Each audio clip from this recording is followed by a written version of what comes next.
우리 주일 저녁 예배 시간에 성경에 등장하는 믿음의 사람들을 우리가 한번 쭉 살펴보는 시간들로 함께 하겠다라고 말씀드렸습니다. 그래서 지난 시간에 아담, 첫 번째 사람이었던 아담에 대하여서 함께 말씀을 나누었죠.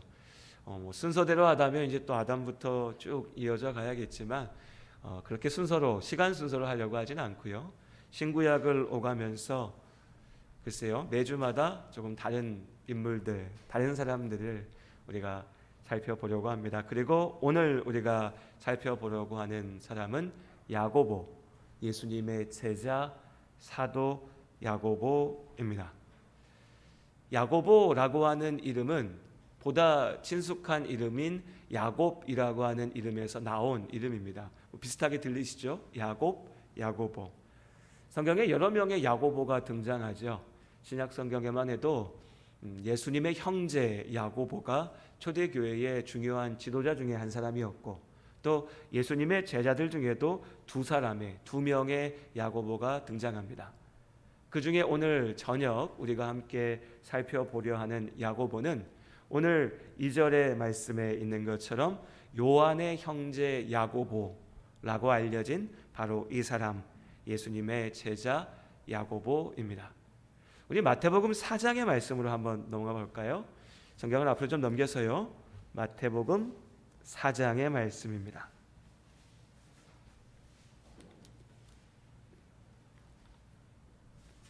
마태복음 4장 18절부터 22절까지의 말씀.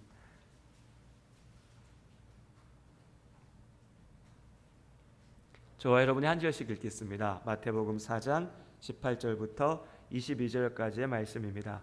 갈릴리 해변에 다니시다가 두 형제 곧 베드로라 하는 시몬과 그의 형제 안드레가 바다에 금을 던지는 것을 보시니 그들은 어부라.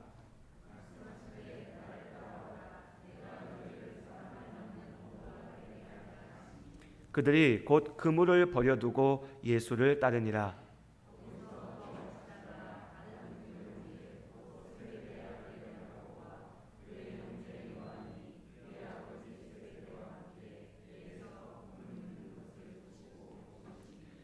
함께 읽겠습니다. 그들이 곧 배와 아버지를 버려두고 예수를 따르니라. 아멘. 너무 잘 알려진 말씀입니다. 우리가 잘 알고 있는 말씀이죠. 예수님께서 제자들을 부르셨습니다. 이때 예수님은 사실 아직 무언가 많은 것을 이룬 분은 아니셨습니다. 이제 하나님의 나라에 대해 선포하시고 예수 그리스도의 그 구원의 복음에 대해서 말씀하시던 그때였습니다. 그리고 두 쌍의 어부들을 부르셨죠. 그 첫 번째가 베드로와 안드레였고, 또 곧 이어서 야고보와 요한을 부르셨습니다. 우리가 예수님께서 어떤 순서로 제자들을 부르셨는지 그 순서를 다 알 수는 없습니다. 그 순서를 굳이 따질 필요도 없겠죠. 하지만 분명한 것은 이 네 명의 어부들, 이 두 쌍의 형제들은 분명히 우리가 예수님의 제자들 중에서 먼저 우선 불려진 제자들이다라고 말할 수 있는 그런 제자들이었습니다. 뿐만 아니라 이후에 예수님께서 하시는 모든 사역과 예수님의 모든 말씀 가운데 가장 가까운 자리에 있었던 이들도 바로 이들 네 사람의 형제들, 두 쌍의 형제들이었습니다. 베드로와 안드레, 그리고 요한과 야고보. 그런데 그 이름들 중에서 베드로와 요한은 우리가 잘 알고 있는데 유독이나 야고보의 이름은 익숙한 듯 하면서도 또 한편 낯섭니다. 야고보라고 하는 이름은 분명히 많이 들어본 것 같은데 그 야고보가 어떤 사람인지 어떤 말을 했는지 베드로처럼 어떤 특정한 에피소드가 우리의 머릿속에 떠오르지 않기 때문이죠. 그럴 법도 한 것이 성경에 등장하는 많은 때에 야고보는 혼자 등장하지 않고요. 베드로나 혹은 요한과 함께 등장합니다. 그러니까 그냥 12명의 제자 중에 한 사람으로 좀 가볍게 여겨도 되나? 라고 생각하기에는 또 예수님께서 다니셨던 중요한 순간마다 야고보가 꼭 그 자리에 있었습니다. 베드로의 장모를 고치실 때, 회당장 야이로의 딸을 고치실 때, 기적을 행하실 때 그 곁에 있었고, 또 예수님께서 우리가 변화산이라고 얘기하죠. 하나님 나라의 영광으로 변화된 모습을 보이신 그 자리에도 야고보가 있었습니다. 그리고 우리가 가장 잘 기억하는 십자가에 달리시기 전날 밤 겟세마네 동산에서 예수님께서 기도하시던 그 자리, 그때에도 야고보가 그 자리에 있었습니다.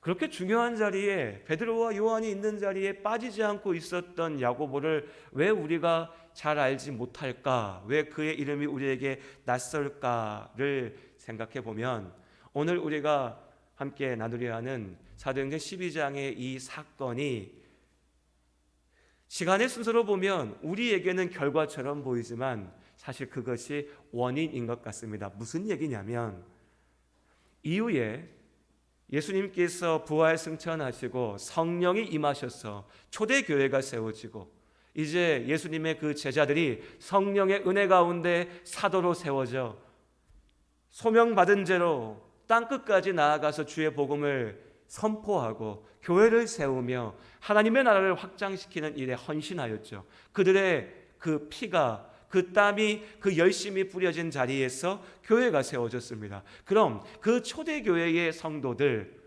그 사도들의 열심 위에 세워진 땅에서 기억하는 첫 번째 이름은 예수 그리스도실 것이고, 그리고 그 다음은 그 사도들의 이름이겠죠. 그런데 우리가 오늘 본 것처럼 이 사도 야고보는 너무나 빨리 12명의 제자들 가운데 가장 먼저 주의 복음을 위하여서 목숨을 잃었습니다. 순교하였죠. 그러니 첫 번째, 사도들 가운데 첫 번째 순교자였던 야고보가 오히려 초대교회 성도들 사이에서는 아무래도 조금 덜 익숙하고 조금 덜 알려지게 되었겠죠. 자연스러운 일일 겁니다. 그러다 보니 성경에 오히려 등장하는 사건들과 말씀들 가운데 베드로와 요한의 이름은 우리가 좀 더 많이 볼 수 있지만 야고보의 이름을 찾는 것은 그렇게 익숙하지 않은, 쉽지 않은 모습들이 된 것 같습니다. 어떻게 보면 이 짧은 한마디로 그냥 지나쳐 갑니다. 야고보가 죽었다라고. 거창한 에피소드, 어떤 이야기도 없고요.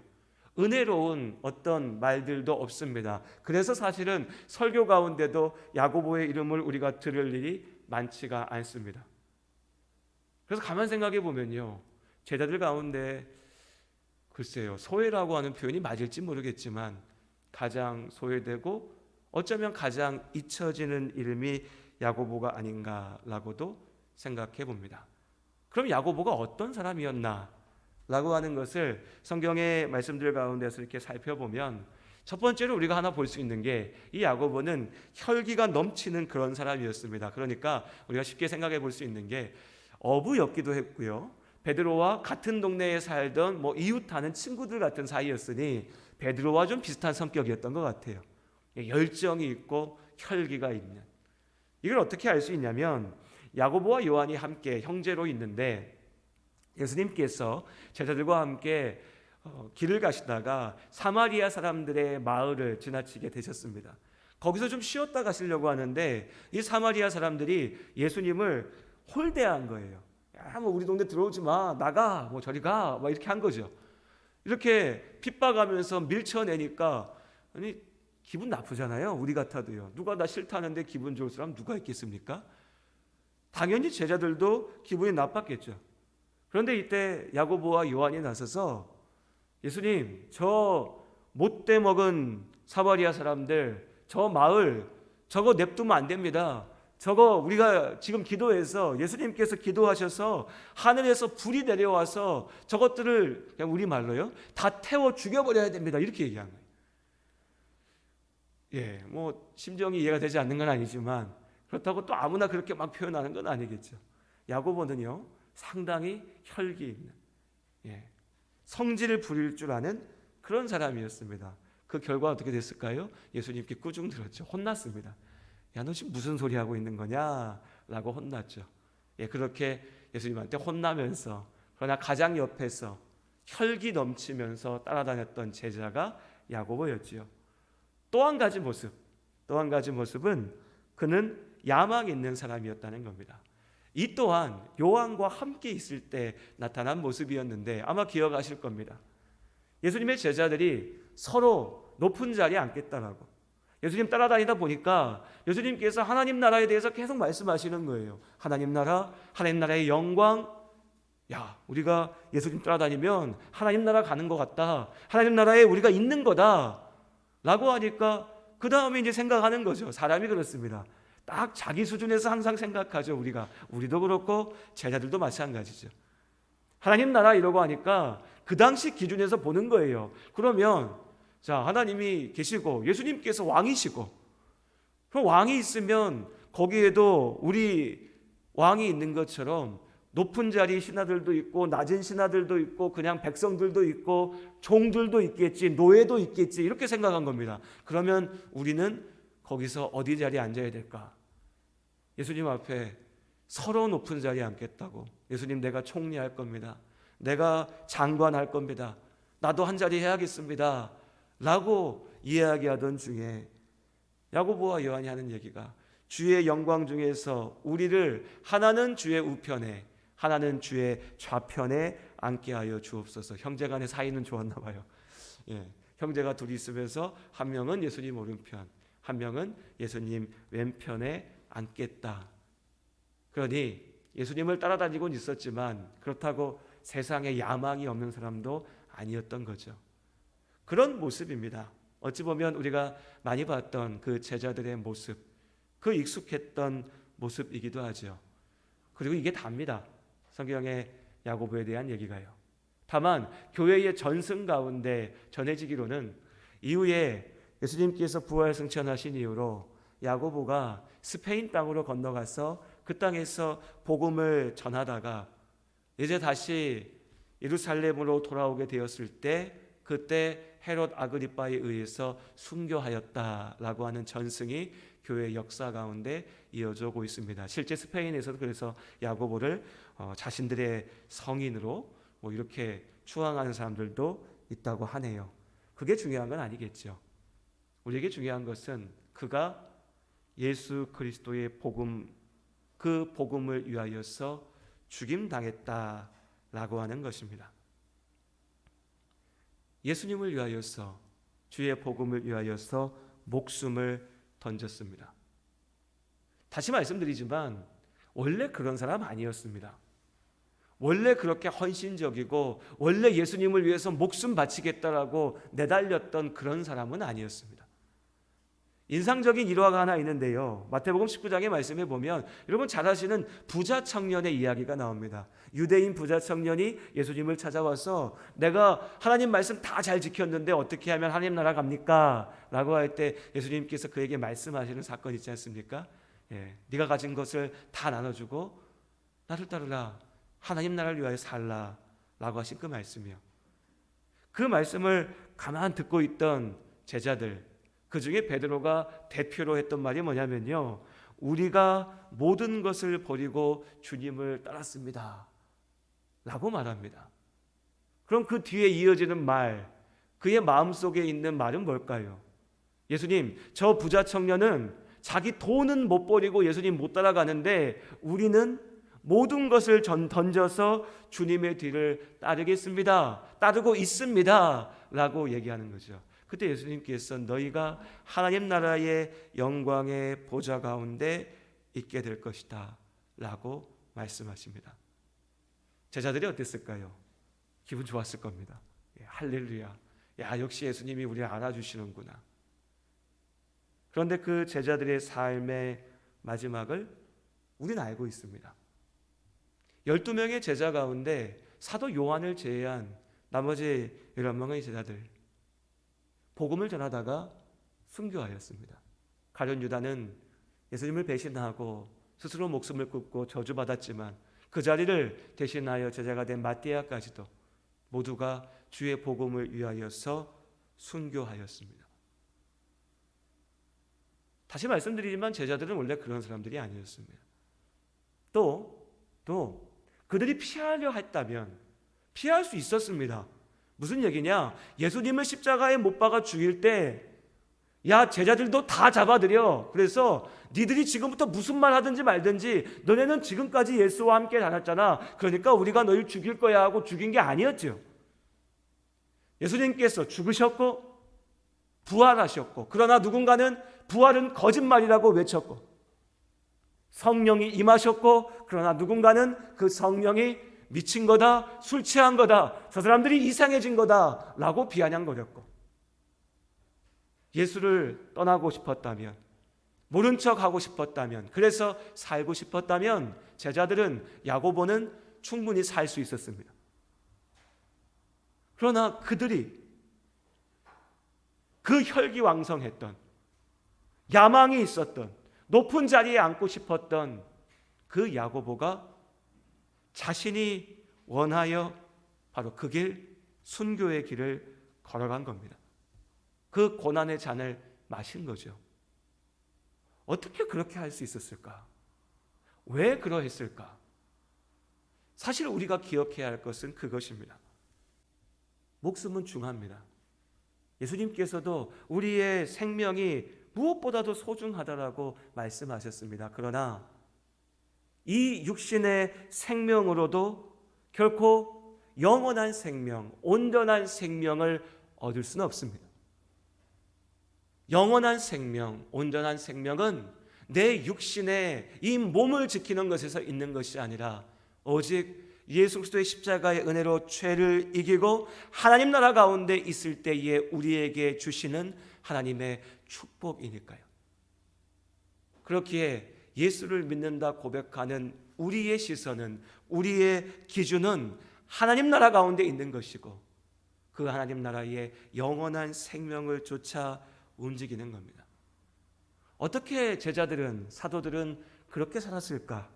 순교, 믿음을 위하여 생명을 던진다. 사실 생각해 보기도, 상상하기도 어려운 일이죠. 복음을 위하여서 내 시간을, 내 돈을, 내 삶을, 내가 무언가 손해보고 어려워지는 것조차도 꺼려하는 오늘날 우리에게 순교라고 하는 것은 사실 참 와닿지 않는 어려운 말입니다.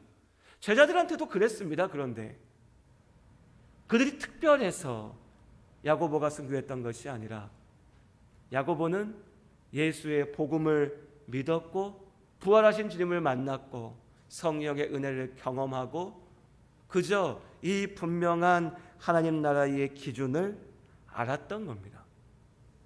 내 생명은 하나님 나라 가운데 있다. 나는 믿음을 위해 산다. 이것이 믿음의 사람 야고보가 우리 앞에 보여준 모습입니다. 참된 축복이 여기에 있는 줄로 믿습니다. 참된 축복이 여기에 있습니다. 그리고 우리가 고민하며 기도하며 도전하며 씨름해야 될 주제도 여러분 여기에 있는 겁니다. 여기에. 내가 참으로 하나님의 나라를 믿는다. 내가 참으로 예수 그리스도 안에 산다. 내 안에 성령 하나님이 함께 하신다 라고 하는 것은 사람들에게 무언가를 보이고 무언가를 인정받고 무언가를 내세우고 자랑하면서 기적을 행하는 게 있는 게 아니라, 야고보처럼 그저 주의 맡기신 소명을 향해 걸어가다 그 길 가운데 하나님께서 나의 생명을 원하신다면 그 생명까지도 주님 앞에 드리며 나아가는 겁니다. 이보다 분명한 증거가 어디 있겠습니까? 내가 하나님 나라의 그 영원한 약속을 믿는다는 것의 증거요. 이 믿음, 이 분명한 믿음의 도전 가운데 나아가는 우리가 될 수 있기를 원합니다. 그래서 우리 예당교회 성도님들, 우리가 정말 좀 진지하게 믿음으로 싸웠으면 좋겠습니다. 언제까지 그냥 주일날 교회를 가야 돼 말아야 돼? 헌금을 이걸 조금 해야 돼 말아야 돼? 교회에서 뭔가 그래도 내가 집사고 직분 맡았는데 이거 하나는 해야 되나 말아야 되나? 교회에 마음에 드는 사람이 있고 안 드는 사람이 있고 막 한데 이거 어떻게 해야 돼? 이거 갖고 씨름하고 싸우는 것, 물론 우리 일상의 문제고, 오늘에도 말씀드렸지만 밑빠진 독을 채우듯이 우리가 계속 싸워가야 될 주제겠지요. 그런데 우리가 언제까지 거기에만 머물러 있으면 우리는 결코 예수 그리스도의 제자들이 걸어갔던 그 길, 그래서 초대교회의 성도들이 누렸던 그 하나님 나라의 온전한 영광, 그 기쁨, 그 축복, 그 감사가 무엇인지는 알 수가 없는 겁니다. 그래서 우리가 이걸 가지고 씨름했으면 좋겠습니다. 내 삶이 참으로 하나님의 나라 가운데, 그 영원한 생명 가운데 매달려 있는 것, 나는 그것을 바라보며 나아가는 것. 그리고 야고보의 삶을 보는 겁니다. 세상적으로 보면요, 야고보처럼 불쌍한 사람이 없어요. 세상적으로 보면요. 왜요? 세상 사람들 기준 뭡니까? 조금이라도 오래 살면 복 받은 거잖아요. 30에 죽으면 불쌍하다고 하지 않습니까? 60에 돌아가셔도 요즘 같은 불쌍하다고 그러죠. 80, 90, 100살에 돌아가시면 그분은 살 만큼 살았네 하죠. 뭐가 기준인지 모르겠어요. 그런데 사람들은 그냥 그렇게 얘기해요. 뭔가 많이 가지고 있으면 저 사람은 성공했고요, 가진 게 별로 없으면 저 사람은 실패했어요. 세상 사람들이 막 높여주면 저 사람은 성공했고, 세상 사람들이 알아주지 않고 무시하고 모욕하고 조롱하면 저 사람은 인생 실패했다고 그래요. 그 기준으로 보자고요. 야고보가 뭘 했습니까? 한 게 없어요. 예수님 따라다니다가 박해받고 고난받고 그거 피해 다니다가 우리는 알지도 못하겠는데 스페인 어느 땅에 가서 복음 전하다가 와서 그냥 순교한 겁니다. 그리고 끝났어요. 사람들이 보면 저 사람은 왜 이렇게 일찍 죽었어? 저 사람은 왜 이루지도 못했어? 바울처럼, 그 많은 교회를 세웠던 바울, 그렇게 존경받았던 베드로, 초대교회의 지도자로 세워졌던 다른 이들과 달리, 성경을 남긴, 성경의 말씀들을 기록했던 이들과 달리 저 사람은 뭐 이렇게 빨리 죽고 남긴 것도 없고 가진 것도 없고, 세상의 눈으로 보면 야고보는 그야말로 실패한 사람이고 불쌍한 사람. 그러나 하나님 나라의 기준에서 보면요, 야고보는 분명하게 승리한 사람이고 복받은 사람인 줄로 믿습니다. 하나님 나라의 기준에서 보면. 그럼 우리의 판단, 세상의 기준이 중요합니까? 아니면 영원 가운데 생명을 주시는 하나님의 기준이 중요합니까? 하나님의 기준이 중요하죠. 그런데 우리는 어쩌면 오늘도 하나님 나라의 기준이 아니라 우리의 기준으로, 세상의 기준으로 삶을 바라보며 나아가고 있는지도 모르겠습니다. 아니요, 있는지도 모르는 게 아니라 저부터도, 참 부끄럽지만 목사부터도 세상의 기준을 항상 생각하면서 우리 삶을 보고 판단하죠. 그런 우리에게 이 사도행전 12장 2절의 짧은 한 구절에 야고보가 자신의 이 육신의 생명을 던짐으로 말하고 있는 겁니다. 진짜 믿음이 무엇인지 너희가 아느냐? 진짜 하나님 나라가 어떤 것인지 당신들이 아느냐? 예수 그리스도의 그 복음의 축복이, 생명이 무엇인지 당신들이 알고 있느냐?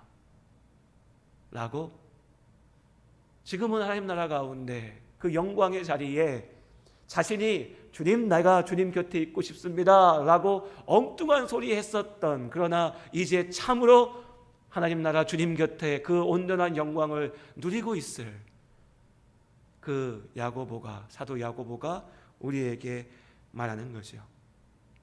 그리고 로마서 14장에서 사도 바울은 그렇기에 우리가 어떻게 살아야 되는지에 대해서 너무나 분명하게 말하고 있습니다. 우리 마지막으로 로마서 14장 7절에서 9절까지 말씀을 함께 읽겠습니다. 우리 8절만 다시 한번 읽어볼까요? 우리가 살아도 주를 위하여 살고 죽어도 주를 위하여 죽나니 그러므로 사나 죽으나 우리가 주의 것이로다. 아멘. 사도 야고보는 이 고백 그대로 살아냈습니다. 이제 우리의 차례입니다. 내가 예수 그리스도 안에 사는가? 그 예수를 위하여 죽을 수 있는가? 오늘 이 저녁 하나님께서 우리에게 주시는 도전입니다. 날마다의 삶 속에 나는 말씀을 의지하며 나를 죽이고 예수로 사는가? 이 하나님의 부르심 앞에 믿음으로 고민하며 기도하며 또한 결단하며 도전하는 한 주의 삶이 되시기를 주님의 이름으로 권면드립니다. 기도하시겠습니다. 하나님,